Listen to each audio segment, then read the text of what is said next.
ये जो असम्बली है 8 फरवरी के इलेक्शंस को देखते हुए कहा यह जा रहा है कि ये जो मौजूदा असम्बली है ये पाकिस्तान की तारीख की, जिस तरह इस इलेक्शन को पाकिस्तान की तारीख का 1970 का एक इलेक्शन कहा जाता है कि फेयर हुआ, बाकी सब इलेक्शन हुए, और इस इलेक्शन को कहा जाता है कि पाकिस्तान का बदतरीन धांधली शुदा इलेक्शन है और बड़े इल्ज़ामात हैं और अभी भी आपके सामने बहुत कुछ होगा।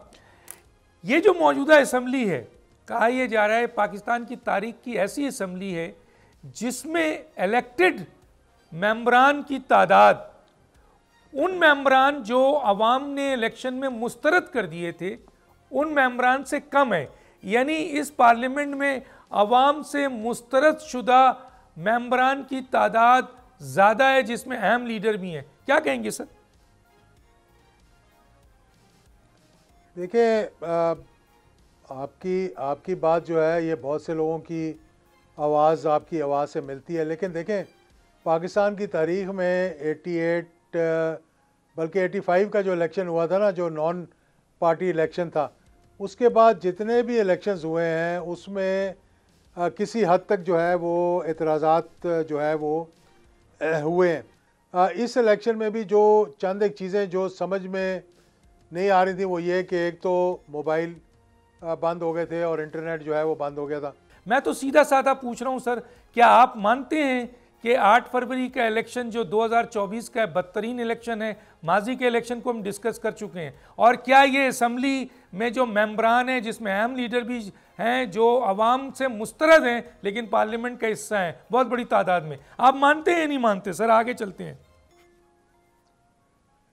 देखिए, इस पे डॉक्टर साहब ये बात जब तक आप उसकी, मैंने तो आपको कहा ना, तारीख़ में नहीं जाएंगे और तारीख़ में जाके नहीं देखेंगे तो उससे मालूम नहीं होगा।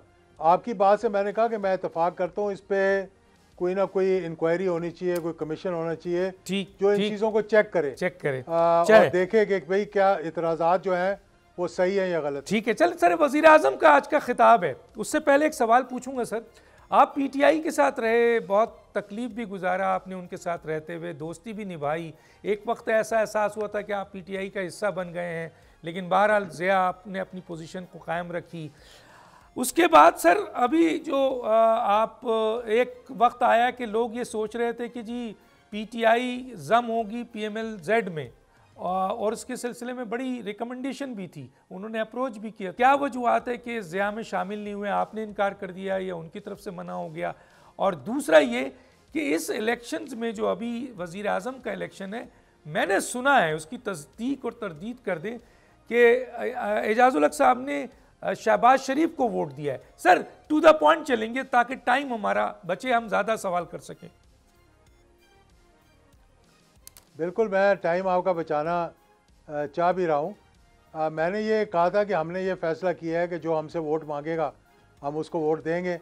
पीटीआई ने वोट मांगा नहीं, ये जो सुन्नी इत्तेहाद है, ना उसने अपने स्पीकर के लिए मांगा, ना डिप्टी स्पीकर के लिए मांगा, और ना ही अपने वज़ीर आज़म के लिए मांगा। अगर वो मुझसे पहले वोट मांग लेते शायद मैं उनको वोट दे भी देता। दूसरी तरफ से PML-N ने जो है उनके मतलब जो सीनियर रहनुमा थे उन सब ने मेरे पास आए और उन्होंने सब ने वोट मांगा, तो इसलिए मैंने उनको वोट दे दिया। इसी तरह स्पीकर ने वोट मांगा था, या सादिक साहब मेरे बड़े दोस्त हैं, सदर को देंगे सर। आसिफ अली जरदारी, आसिफ अली जरदारी वोट मांगेंगे तो देंगे आप उनको? आसिफ अली जरदारी जब वोट मांगेंगे उसके बाद फिर मैं आपको बता सकूंगा कि मैंने वोट देना है कि नहीं देना। अभी तक उन्होंने वोट नहीं मांगा। और सर अगर मांग ले, क्योंकि आप तो मांगने पे दे रहे हैं ना सर, आप वोट मांगने पे दे रहे हैं, मुझे हुज्जत करने दें। आप वोट मांगने पे दे रहे हैं तो वोट मांगने पे दे रहे हैं। पीटीआई ने नहीं मांगा, नहीं दिया, शहबाज शरीफ ने मांगा दे दिया आपने, स्पीकर ने मांगा दे दिया। आसिफ अली जरदारी जो बड़े खिलाड़ी हैं वो आपसे अगर वोट मांगेंगे तो आप वोट देंगे सर उनको? बस बता दें, देंगे या नहीं देंगे सर? तो ये मैं सोचने में मजबूर हो जाऊंगा, शायद देना पड़ जाए, क्योंकि अगर वो वोट मांगेंगे तो दे देंगे। और मेरा उनसे कोई माजी में कोई उनसे इतना इख्तिलाफ मेरा नहीं रहा। सब्सक्राइब करें और बेल दबाएं ताकि कोई खबर रह न जाए।